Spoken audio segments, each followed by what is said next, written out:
অনেক দিন ধরেই শামুক খেতে মন চাচ্ছিল। তো প্রতিদিন শুধু বাজারে যাই আর শামুকের খোঁজে, শামুক আর পাই না। সামনের রবিবার বাজারে গেলাম, তো গিয়ে দেখি শামুকওয়ালা শামুক নিয়ে বসে আছে। জিজ্ঞাসা করতে শামুকওয়ালা বলল 160 টাকা কেজি। তা আমি সেখান থেকে 500 গ্রাম পরিমাণ নিয়ে নিলাম শামুক। 500 গ্রামের একটুকুও বেশি দিল না, বরঞ্চ 1 গ্রাম কম দিলেন। তো এরকম আমি নিয়ে আসলাম 500 গ্রাম শামুক। তো ছুরির সাহায্যে এরকম করে বার করে নেব। শামুকের মাংসগুলো বার করে নেওয়া হয়ে গেলে একটা পাত্রের মধ্যে নিয়ে নিলাম। এর মধ্যে দিয়ে দেবো 1 চামচ পরিমাণ লবণ।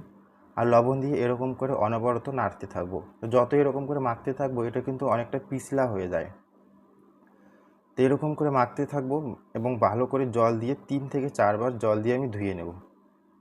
তো জল দিয়ে ধুয়ে নিয়েছি ভালো করে। এবার একটা মশলা বানিয়ে নেব। তার মধ্যে দিয়ে দিলাম 3 থেকে 4টা গোটা শুকনো লঙ্কা, দিয়ে দেবো 1 টুকরো আদা, দিয়ে দেবো একটা পরিমাণ পেঁয়াজটাকে এখানে ডুমো ডুমো করে কেটে নেব।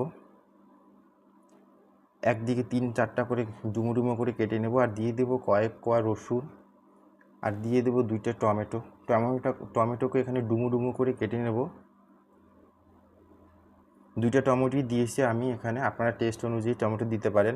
দিয়ে দেবো 1 চামচ পরিমাণ গোটা জিরা, দিয়ে এটাকে আমি পেস্ট করে নিয়ে নেব গ্রিন্ডারের সাহায্যে। তো মশলাটাকে পেস্ট করে নিয়েছি। এবার গ্যাস অন করে দিলাম। গ্যাস অন করে বসিয়ে দেবো একটা কড়াই গরম হয়ে গেলে এর মধ্যে আমি দিয়ে দেবো পরিমাণ মতো তেল। আমি এখানে সয়াবিন অয়েল সাদা তেলটা ব্যবহার করেছি, আপনারা চাইলে কিন্তু সর্ষের তেলও ব্যবহার করতে পারেন। তো পরিমাণ মতো তেল দেওয়া হয়ে গেলে আমি এর মধ্যে অ্যাড করে দেবো 2 টুকরো দারচিনি, 2টো এলাচগুলোকে ফাটিয়ে নিয়েছি। দিব 3 থেকে 4টা গোলমরিচ আর 3 থেকে 4টা লবঙ্গ। দিয়ে দেবো একটা তেজপাতাটাকে আমি মাঝখানে 2 টুকরো করে নিয়েছি। লালচে কালার ভাজা হয়ে গেলে দিয়ে দেবো পেস্ট করে রাখা মশলাটা আমি এরকম করে দিয়ে ভালো করে মিশিয়ে নেব এবং গ্যাসের ফ্লেম মিডিয়াম ফ্লেমে রেখে ভাজতে থাকবো। আর দিয়ে দেবো এখানে 1 চামচ পরিমাণ হলুদ গুঁড়ো, আর দেবো এখানে মিক্স মশলা 1 চামচ পরিমাণ। মিক্স মশলার মধ্যে রয়েছে গোটা ধনিয়া, দারচিনি, এইসব আর কি। তো মশলাটাকে এরকম করে হালকা আঁচে কষিয়ে নেব বেশ 10 থেকে 15 মিনিট মতো। মশলাটা এরকম করে হালকাভাবে কষিয়ে নেওয়া হয়ে গেলে এর মধ্যে আমি অ্যাড করে দেব ধুয়ে রাখা শামুকের মাংসগুলো। তো শামুকের মাংসগুলো আমি এরকম ভাজিনি, মানে ভেজে রাখা হয়নি, এরকম করেই ভেজে নেব। যার কারণে এটাকে ভালো করে সিদ্ধ করবে এবং মশলার সঙ্গে ভালো করে কষিয়ে নেব। তো হালকাভাবে এভাবে অনবরত নাড়তে থাকবো গ্যাসের ফ্লেম একদম মিডিয়াম ফ্লেমে রেখে। তো দিয়ে দেবো 1 চামচ পরিমাণ লবণ, বা স্বাদ অনুযায়ী আপনারা লবণ কিন্তু ব্যবহার করতে পারেন। 1 চামচ লবণ দিয়ে আমি অনবরত নাড়তে থাকবো এরকম করে। এবার ঢাকনা দিয়ে ঢেকে রেখে দেবো 5 থেকে 10 মিনিটের জন্য।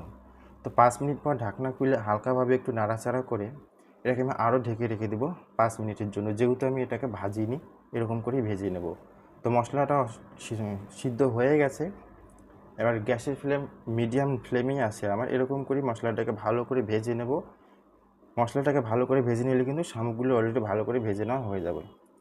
তো এবার আমি মশলাটা ভাজা হয়ে গেলে আমি এখানে পরিমাণ মতো জল দিয়ে দিলাম।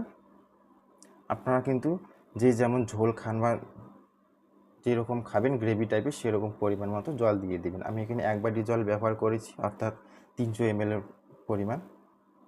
এবার ঢেকে রেখে দেবো আবার 5 থেকে 10 মিনিটের জন্য। তো 5 মিনিট পর ফিরে এলাম। আমার শামুকের তরকারি একদম রেডি হয়ে গেছে। তো এরকম করে আমি আজকের রেসিপিটা বানিয়ে ফেললাম।